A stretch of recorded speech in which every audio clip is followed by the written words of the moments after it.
दूसरी साइड में मैं देखता हूं आपके पड़ोसियों, अगर भारत के साथ कंपैरिजन किया जाए तो एक, जिस तरह अभी मेजर साहब की बात से मैं एग्री करूंगा, इनका सबसे बड़ा जो एसेट है इनके institute of technology.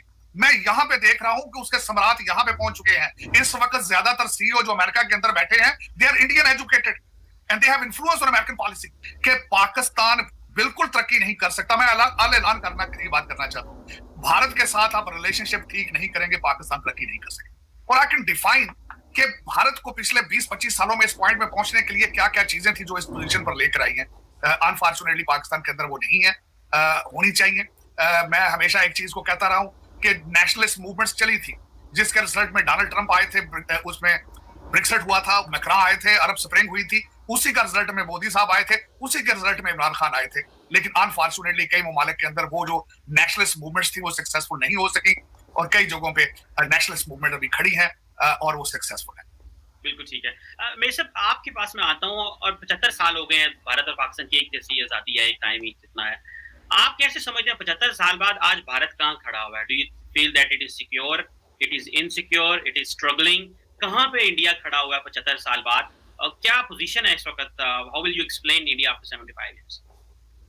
Thank you Cheema साहब शो पे इनवाइट करने के लिए। और मैं एक बात कहना चाहता हूँ, तारा साहब, ऐसा आपका कोई वीडियो नहीं है जो मैंने कम से कम 3 बार ना देखा हो। मैं आपको पहले बता दूं, 3 बार सर, रिपीट कर करके लूप पे sir. So huge fan sir. अच्छा चीमा साहब, मैं थोड़ा सा कंपैरिजन करूंगा। मैं पाकिस्तानी डिप्लोमेट से भी मिला, मुझे ऐसा नहीं लगता है कि टैलेंट की कमी है पाकिस्तान में। मुझे अभी तक ये समझ में नहीं आया कि क्यों ऐसा होता है, because I have seen people who are exceptionally bright in Pakistan, exceptionally bright. क्या हो जाता है वो लोग, मैं आपको छोटा सा एक एग्जांपल देता हूं चीमा साहब, फिर मैं आपके आंसर पे आऊंगा।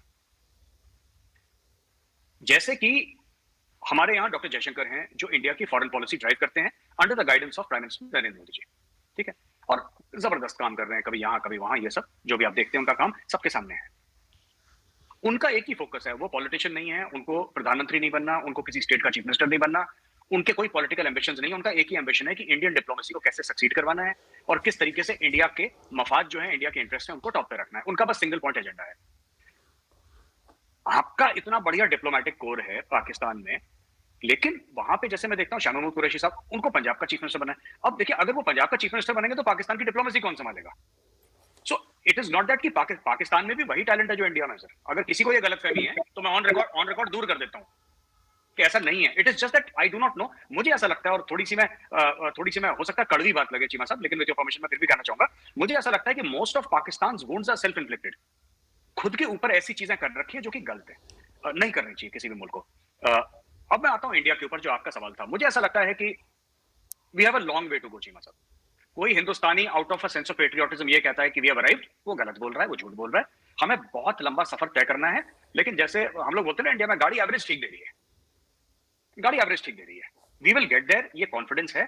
लेकिन we have a long long way to go Cheema साहब, we have a long way to go. Hindustan में अभी भी गुर्बत है, गरीबी है, हमें उसको दूर करना है। हमें प्रॉपर ड्रिंकिंग वाटर देना है, जिस पे काम चल रहा है। हमें ऑल्टरनेट एनर्जी के ऊपर काम करना है, जिसके ऊपर काम चल रहा है। काम चल रहा है, it is work in progress, but हम लोग वहां पे पहुंचे नहीं है अभी। कोई ये बोले कि इंडिया वर्ल्ड में बेस्ट है, that is not true. We have decades to go, but with the right leadership, with the right vision, हम लोग पहुंचेंगे वहां पे जरूर, ये मेरा कॉन्फिडेंस है। और सबसे बड़ी बात, जो इंडिया का मेन सुपर पावर है चीमा साहब, मैं आपको बताता हूं, जो काफी लोग इंडिया में मानते भी हैं, जो यहाँ पे थिंकर्स हैं वो मानते हैं, our main super power is not our nuclear weapons और ये जो हमारी फौजें हैं, या जो हमारे, ये हमारा सुपर पावर नहीं है। हमारा सुपर पावर है हमारे जो आईआईटीज हैं, हमारे आईआईएम्स हैं, हमारे इंजीनियरिंग के इंस्टीट्यूट्स हैं, हमारा जो एजुकेशन है, ये हमारा असली न्यूक्लियर वेपन हमारे ये है। ये हमारे न्यूक्लियर वेपन है, नॉट कि जो हमारे न्यूक्लियर वेपन है वो हमारे सुपर पावर है, ऐसा नहीं है। तो मैं ये मानता हूं we still have covered only 30-40% of the distance. 60% distance हमें और कवर करना है, और उसके लिए बहुत लंबी और खड़ी ऐसी लंबी चढ़ाई है। लेकिन hopefully with the blessings of everybody, 130-140 crore बंदे हैं, एक साथ हम लोग मेहनत करेंगे तो वील रीच देयर। लेकिन वक्त लगेगा चीमा साहब, और जबरदस्त मेहनत लगेगी, जबरदस्त मेहनत लगेगी। दरअसल 75 साल हो गए पाकिस्तान में, आप क्या समझते हैं जो पाकिस्तान का जो पॉलिटिकल सिस्टम है, ये स्टेबल एंड सिक्योर क्यों नहीं है? आज भी क्यों हमें पता नहीं है कि पावर कहाँ पे है और पावर कहाँ पे होनी चाहिए? एंड डू यू थिंक, आप ये समझते हैं कि ये जो क्वेश्चन है कि स्टेबल पॉलिटिकल सिस्टम ना होना, और अगर एक लीडर को हटाया जाता है, रिमूव किया जाता है थ्रू डेमोक्रेटिक प्रोसेस, तो वो किसी दूसरे अमेरिका पे इल्जाम लगा दे, ABC पे इल्जाम लगा दे, आप क्या समझते हैं ये स्टेबल पॉलिटिकल सिस्टम क्यों नहीं है 75 साल बाद? और आप क्या समझते हैं कि is this a root cause of Pakistan's problems? Definitely मैं एग्री करूंगा। एक हाइब्रिड सिस्टम, अगर पाकिस्तान की हिस्ट्री देखी जाए, आज जो कुछ भी हो रहा है उसके सबसे बड़े मूजद मैं समझता हूँ अयूब खान और सिकंदर मिर्जा थे। पूरे कंट्री को जो बैरियर टाउन बनाए, जब इन्होंने प्लाट देने शुरू किए आर्मी को चीजें करनी, उनके फाउंडर अयूब खान थे। तो दर हकीकत पाकिस्तान का सबसे बड़ा इशू इस वक्त ये, अदारे अपनी बाउंड्री से बाहर निकलकर खेल रहे हैं। आपकी अदालतें सियासी फैसले कर रही हैं, आपकी फौज सियासत में है, आपकी सियासत फौज के अंदर है, और किसी का फोकस पाकिस्तान पर नहीं। मैं हमेशा हर प्रोग्राम में कहता रहा हूं, आए मिलकर दुआ करें खुदा पाकिस्तान को पाकिस्तानी सियासतदान दे। आपका हर सियासतदान इस वक्त जो भी बैठा है, तकरीबन को 5,000 आपके लोग हैं, डिसीजन मेकर हैं 3-4 शहरों में, सारे के सारे जिनके बच्चे बाहर बैठे हैं, बीवियां डुअल नेशनल हैं, फॉरेन करेंसी अकाउंट रखते हैं, कोई इंटरेस्ट उनका पाकिस्तान के अंदर नहीं, कोई पाकिस्तान। और ये मैं आज की बात नहीं कर रहा हूं, आपने आज जो कुछ इलेक्शन में हो रहा है, आप कहते हैं जी आपके एंकर गलत अल्फाज इस्तेमाल करते हैं। आपने फातिमा जिन्ना के खिलाफ अयूब खान ने क्या नहीं किया, उनको आप इंडियन एजेंट कहते रहे। फातिमा जिन्ना को जो इलेक्शन उस वक्त को देखें कि गुजरावाला के अंदर दस्तगीर साहब के वालिद साहब क्या करते रहे हैं, जो लालटेन एक कुत्ते के गले में लेकर फिरते रहे। तो आज आप लोग कहते हैं कि गलत अल्फाज इस्तेमाल हो रहे हैं, लेकिन माजी में क्या होता रहा, लेकिन हमने सबक नहीं सीखा। आज अगर आप देखा जाए, पॉलिटिकल स्टेबिलिटी की बात कर रहे हैं, हर पार्टी एक दूसरे को गालियां निकाल रही है। किसी पार्टी ने आपको बताया है कि इकोनॉमिक हमारे पास रोड मैप कौन सा है, हमने किस तरह इसको, आपका सबसे बड़ा क्राइसिस इकोनॉमिक है इस वक्त।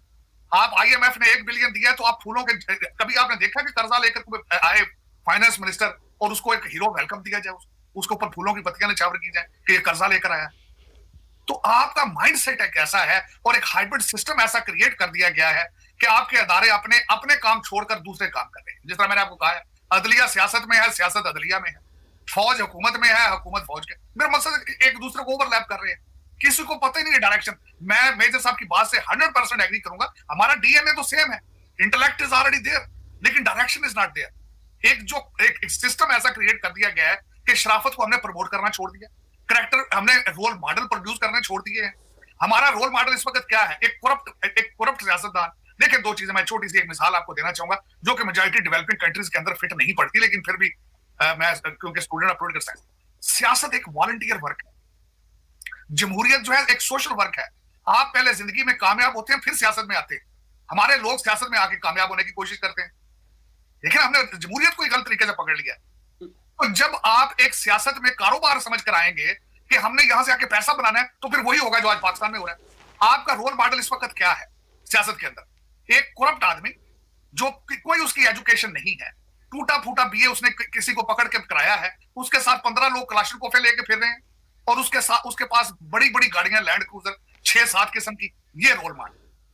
और वो आता है, वो 5 करोड़ लगाता है, 20 करोड़ बना के निकलता है। This is what everybody knows, क्योंकि हर एक के हाथ में एक स्मार्टफोन है। हर एक इंसान को पता है कि पाकिस्तान में क्या हो रहा है। हर एक, आपकी हर पार्टी को मसाइल का पता है, हल का नहीं पता। इस वक्त आपके एक एक्स प्राइम मिनिस्टर हैं, उनके एक हाथ में पेट्रोल है, दूसरे हाथ में माचिस है। वो आग लगाने को फिर रहे हैं, वो कहते हैं मैं नहीं तो 3 टुकड़े हैं। दूसरी पार्टी रोजाना आती है, शेयर करती है, लेकिन किसी ने आज तक बताया है कि पाकिस्तान को बचाया किस तरह जाएगा, आपकी इंपोर्ट किस तरह कम की जाएगी, एक्सपोर्ट किस तरह बढ़ाई जाएगी? किसी ने आज तक इसका सोल्यूशन दिया? कोई सोल्यूशन नहीं। किसी ने कहा है आज तक? मैं कल एक मिसाल दे रहा था आपको, अफगानिस्तान के, आपने अफगानिस्तान पे बहुत पैसे बनाया। जब रशिया वहां पे आया, आपको टैंक, आपको कंटेनरों में डॉलर आया, आपने बड़े बनाए, आपको अभी तक उनके ख्वाब नजर आ रहे हैं। लेकिन उसी अफगानिस्तान में जिसके आपने मुहाजिरीन आज भी पाल रहे हैं, आज उनके डिफेंस कॉन्ट्रैक्ट कतर के साथ हो रहे हैं, आज उनके डिफेंस कॉन्ट्रैक्ट भारत के साथ हो रहे हैं। आपको क्या दे रहे हैं? आपको TTP दे रहे हैं, लेकिन आप सबक इससे भी नहीं सीखेंगे।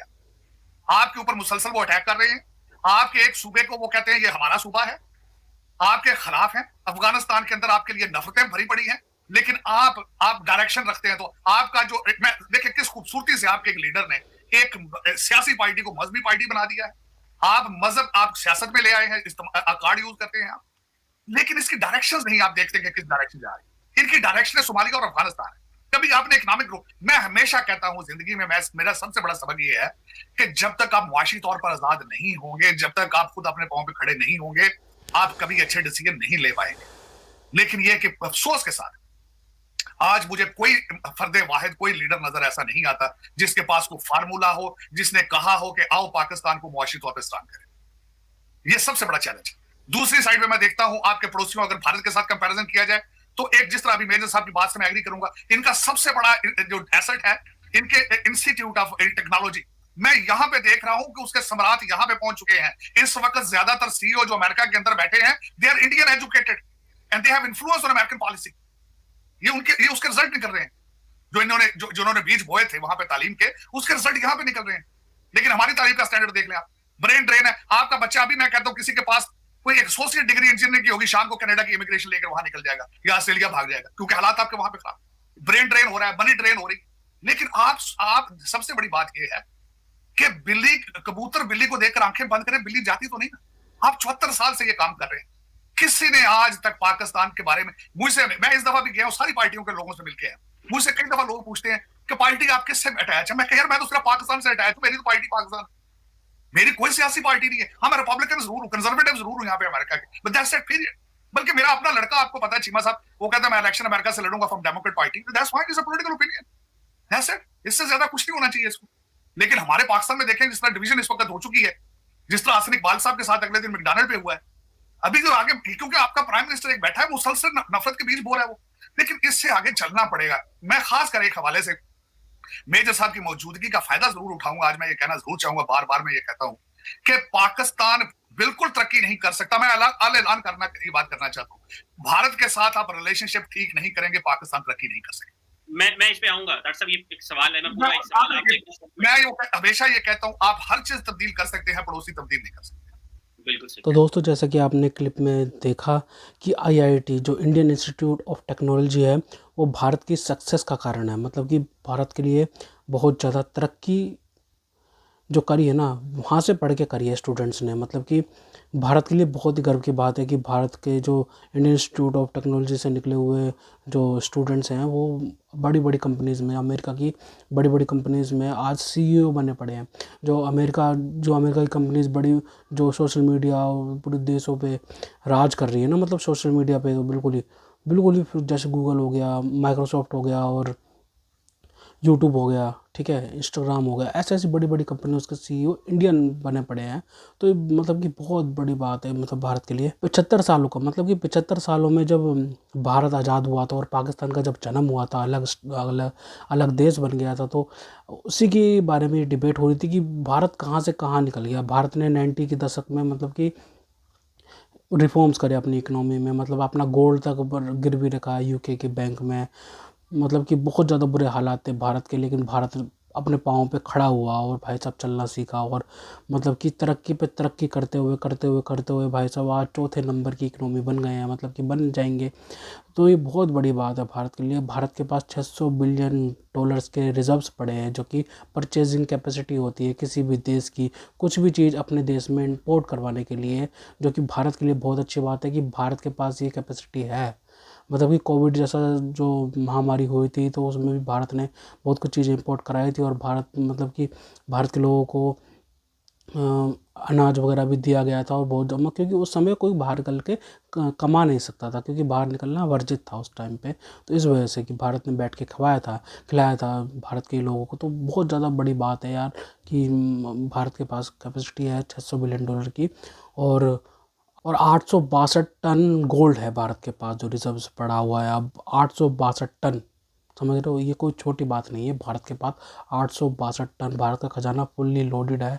मतलब कि बहुत अच्छी बात है भारत के लिए। भारतीयों का भविष्य सिक्योर है और भारत के लिए बहुत सारी अपॉर्चुनिटीज़ हैं। और 2032 के ओलंपिक्स में भी भारत बिड करने वाला है, जिससे भारत का टूरिज्म सेक्टर बढ़ेगा और भी खेलों में भारत के मेडल्स और भी ज़्यादा आएंगे। साथ साथ आपको बताते चले कि IMF की रिपोर्ट आई है, जिसमें IMF ने पाकिस्तान पर मतलब कि बहुत ज़्यादा फ्रॉड के दावे करे हैं कि मतलब कि बहुत सारा पैसा खा जाते हैं IMF से लेके, लोन लेके। मतलब कि लंदन, पेरिस, UAE, जहाँ पे इनकी वो है ना मिलिट्री डिक्टेटरशिप के जो बच्चे पढ़ रहे हैं और नेताओं के बच्चे पढ़ रहे हैं, वहाँ पे चला जाता है सारा पैसा। और सारा पैसा वहीं पे जाता है, और उसके बाद ना कुछ और थोड़ा बहुत बचता है, वो इनके मिलिट्री डिक्टेटरशिप वगैरह मौज करते हैं, और आवाम को तो कुछ मिलता ही नहीं है। मतलब डिफेंस में पैसा डालते रहते हैं बस, ये डिफेंस में ही। मतलब कि यार एक सिक्योरिटी स्टेट बनाया है पाकिस्तान ने। सिक्योरिटी स्टेट इसलिए कह रहा हूँ कि हर वक्त इन्हें खतरा रहता है कि भारत कुछ कर देगा। और भारत को यार नहीं करना भाई साहब। भारत कब्जा करना चाहे तो कब का कर दे पाकिस्तान पर, लेकिन नहीं करना चाहता, वो नहीं करना चाहता पाकिस्तान पे कब्जा। हम क्या करेंगे, वो लाहौरियों पे कब्जा करके, मतलब कि वो आतंकवादियों पे कब्जा करके हमें क्या मिलेगा भाई साहब। लेकिन ये सोचते हैं कि भारत आ जाएगा। भाई साहब भारत को कुछ नहीं चाहिए। भारत का जो कश्मीर है वो भारत का है। POK पे भारत का कभी भी मतलब कि पीओके पे कभी भी हम फौजें भेज के और मतलब कि अपने आप में ले शामिल कर सकते हैं भारत का, क्योंकि भारत का अभिन्न अंग है पीओके, जो कि पाकिस्तान ऑक्युपाइड कश्मीर माना जा रहा है।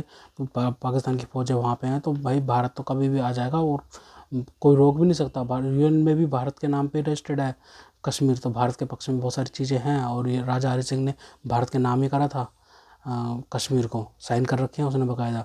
तो ये भारत के लिए बहुत अच्छी बात है। और क्या बोलते हैं, बाकी भारत की इकनॉमी बहुत ऊपर जा रही है, 8.2% वो है इकनॉमिक ग्रोथ भारत की 2025-2026 की 8.2%। किसी भी देश की नहीं होती इतनी, तो भाई साहब किसी भी देश की इतनी ग्रोथ नहीं होती है जितनी भारत की हो रही है। तो ये भारत के लिए बहुत ही अच्छी बात है, भारत इतनी तरक्की कर रहा है। तो दोस्तों, अगर आपको हमारी ये वीडियो पसंद आई हो तो कम से कम व्हाट्सएप पर जरूर शेयर कीजिएगा। साथ साथ चैनल को सब्सक्राइब करके हमारा मनोबल जरूर बढ़ाएगा, ताकि हम आपके लिए ऐसे ही मनोरंजन वीडियोस बनाते रहें। तो गाइस, मिलते हैं आपसे अगली वीडियो में, तब तक के लिए जय हिंद।